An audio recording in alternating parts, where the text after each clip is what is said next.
Farthing Place stood, as it always had, deep in the grove of oaks at the end of a long curving drive, half hidden from the main road and prying eyes. Nestled in the Hampshire countryside, the old manor house exuded respectability and permanence, rather than great beauty, but had a certain pleasing symmetry that saved it from outright stodginess. Even now, when it was little more than a looming shadow in the darkness, it had a dignified grace of line. Perhaps more so now the lights that would have illuminated any ill-considered behavior had been extinguished, and even the heartiest of the revellers had stumbled into a bed of some description. A midnight blue 1932 Rolls-Royce slowed to a stop as it turned into the drive. Behind the wheel, Drew Farthing took a moment to look over the grounds, bracing himself before going down to the house. Before going home. Judging by the number of cars in the drive, his absence hadn't prevented Constance from throwing one of her weekend bashes. He hadn't told anyone to expect him.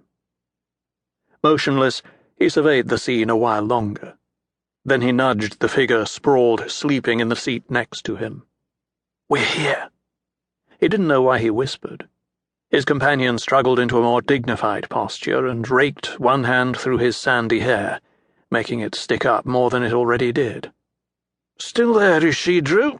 he asked through a yawn, and Drew nodded gravely. "Farthering's still there, Nick. Always there."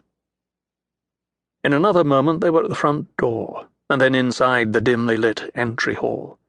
Dennison was prompt to answer the bell. As always, he was perfectly groomed and suitably grave, his only concession to the lateness of the hour being the robe and slippers that had supplanted his usual formal attire. Somehow he even made those look dignified and utterly appropriate. "We weren't told to expect you, sir. Do come out of the damp." He took Drew's hat and Drew seized his hand. "How are you, Denny? You're looking grand." "Very well, sir, thank you. I trust Nicholas has remembered his place with you?" Nick grinned. "In the middle of whatever mischief I've made is his usual place," Drew said. "He never forgets that." Nick threw his arm around the butler's shoulders and gave them a strong squeeze. "Propriety," Dennison reproved. "Great to see you, Dad," Nick said, his spirits undampened. "How is the old place?" "Much less secure since you've arrived, I can assure you." The two young men laughed. "Good old Denny," Drew said. "Farthing wouldn't be home without you." Nick picked up the bags they had brought in from the car. "I'll haul these up to our rooms, shall I, Dad? You go back to bed." Dennison turned to Drew, displaying a rare expression of discomfort as he cleared his throat. "As I said, sir, we weren't told to expect you. Madam has her guests in for the weekend, and you had to put someone in Nick's room. Never mind, he can keep on the divan in my study, can't you, Nick?" Nick grinned. "It's not just my room, is it, Dad?" "I regret to say, sir, that Madam—" "She's put someone in my room." Drew's expression grew cool. "And may I ask, Dennison, what's that noise down there?" Drew looked up to the top of the gracefully curved stairway. Constance Farthing Parker squinted down at him, straining to see without the glasses she was too vain to wear. "The master's come home, Madam," Dennison informed her. She clutched her pink satin wrapper more closely around her tall frame and, with majestic hauteur, swept down to the entryway. In her middle 50s, she still managed to look young and rather pretty in the right light.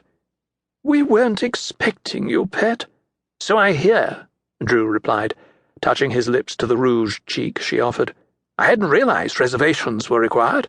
"Of course not.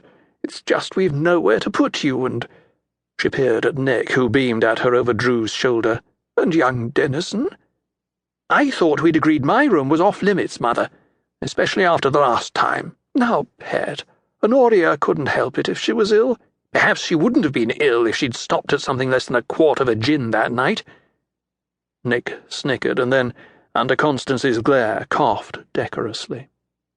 "And just who have you put in my room this time?" Drew pressed. "A friend of Mason's." Constance looked down and then up at him again, her eyes wide with innocence.